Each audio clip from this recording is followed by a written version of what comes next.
ये देख रहे हो, ये एक पेज है एकदम, इस पेज में सारा चीज ये एकदम, अगर इस पेज से अगर देखोगे, अगर इस पेज से देखोगे तो करीब से 12 सवाल आए हैं लास्ट के 6 साल में। इस पेज से, सिर्फ इस पेज से 12 क्वेश्चन आए हैं लास्ट के 6 ईयर में, मतलब 1 साल में मिनिमम 2 क्वेश्चन आ ही जाते हैं इस पेज से।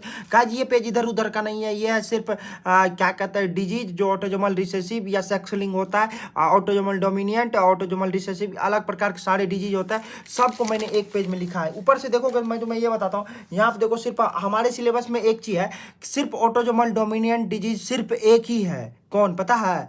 क्या कहता है ये, अरे मायोटोनिक डिस्ट्रोफी, जो सबसे, जिसके पास सबसे बड़ा ह्यूमन जीनोम प्रोजेक्ट में सबसे बड़ा, सबसे ज़्यादा इसके पास न्यूक्लियोटाइड होता है, यही मायोटोनिक डिस्ट्रोफिन प्रोटीन का जीन उसके पास, और सिर्फ ऑटोजोमल डोमिनेंट यही है। और इसके बारे में ज़्यादा डिटेल नहीं दिया हुआ है, ये सिर्फ पेडिग्री एनालिसिस में जाओगे, फिगर के नीचे में लिखा हुआ है। ये एक बार PYQ भी आ चुका है। और सेक्स लिंग जो होता है ना, सेक्स लिंग होता है, एक्स लिंग बोल सकते हो, वो सिर्फ 2 डिजीज है, क्या कहता है, क्लोरोफिल यानी कलर ब्लाइंडनेस और हीमोफीलिया, ये दोनों। उसके बाद जितने सारे हैं वो ऑटोजोमल रिसेसिव डिजीज है गाइस सारे, लेकिन बहुत ज़्यादा है, बहुत चीज़ सब है, जैसे मेंडेलियन डिसऑर्डर हो गया, उसके बाद क्रोमोजोमल डिसऑर्डर हो गया। डायरेक्ट ये एग्जांपल आता है, which of the following is Mendelian disorder, which of the following are the example of the, क्या कहता है, क्रोमोजोमल डिसऑर्डर। तो इसमें 3-4 चीज तुम्हें याद रखना है, कलर ब्लाइंडनेस कहाँ से क्या क्या होता है इसमें।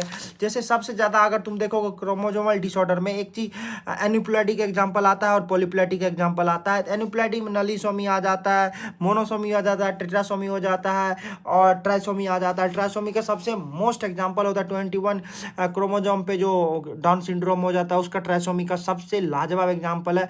और कैलन-फिल्टर, डाउन सिंड्रोम, टर्नर सिंड्रोम, ये सब सारे के सारे जितने सारे सिंड्रोम है ना, ये क्रोमोजोमल डिसऑर्डर के हैं। और क्रोमोजोमल डिसऑर्डर एक चीज होता है, कुछ न्यूमेरिकल आता है, हमेशा याद रखना। उसके लिए तुम्हें ये याद रहना चाहिए रिसेसिव है या डोमिनेंट है।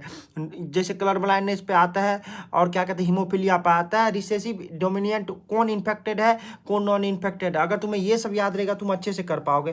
देखो ये मेरा एक पूरा अगर चार्ट देखोगे तो ये देख के मुझे खुद में एकदम मजा आ रहा है यार, क्योंकि देखो यहाँ पे मैंने सारे इधर देख रहे हो, ये डोमिनेंट का कौन इन्फेक्टेड होता है वो लिखे है, रिसेसिव में कौन इन्फेक्टेड होता है, वायलिंक्ड कहाँ होता है, फिर जेनेटिक डिसऑर्डर में मेंडेलियन डिसऑर्डर, क्रोमोजोमल डिसऑर्डर, यहाँ पे मेंडेलियन डिसऑर्डर कैसे अराइज होता है, फिर यहाँ से शुरू हो जाता है, यहाँ से देखो कलर ब्लाइंडनेस शुरू हो जाएगा, मेंडेलियन डिसऑर्डर के बारे में कुछ थोड़ा कुछ लिखा, फिर कलर ब्लाइंडनेस शुरू हो जाता है, जैसे ये एक्स लिंक्ड रिसेसिव डिजीज है उसके बारे में कुछ है। अगर दूसरा पेज उल्टाओगे तो यहाँ पे लिखा है फिर से थोड़ा सा कि हीमोफीलिया के बारे में, फिर नीचे चलोगे यहाँ पे सिकल सेल एनीमिया के बारे में, फिनाइलकीटोन्यूरिया के बारे में। डायरेक्ट इस पेज में जो है ना, इससे डायरेक्ट सवाल आ रहा है भाई, एकदम ए टू जेड। मैंने PYQ बनाया है, सीधा सवाल आता है, उसी बेस पे मैंने पूरा का पूरा ये बनाया है। गाइस ये मेरे लिए बहुत एकदम रामबाण साबित हो सकता है। अगर मान लो कि 10 सवाल आ रहे हैं, 3 सवाल यहीं से आ गए, मजे मजे जिंदगी सेट है। तो ऐसे करना कि इसे याद कर लेना। अगर ये तुम्हें चाहिए सच में, अगर ये PDF ये पेज का अगर नोट्स चाहिए, तुम एक बार भैया बोलना कि भैया क्या नोट्स दे दो, कमेंट कर देना भैया ये नोट्स दे दो, तो मैं तुम्हें क्या कम्युनिटी में ये अपने से लिखा हूँ तो कोई बड़ी बात नहीं है, तो मैं चैनल के कम्युनिटी में इसको फोटो खींच के लगा दूंगा, तुम्हें स्क्रीनशॉट ले सकते हो या सेव कर सकते हो। बस एक बार बोल देना भैया दे दो। बाकी मिलते हैं गाइस दूसरे ब्लॉग में। ये मेरे आज की एक स्ट्रेटजी वाली नहीं तो बेसिक है, तो मिलते हैं दूसरे ब्लॉग में। Bye bye.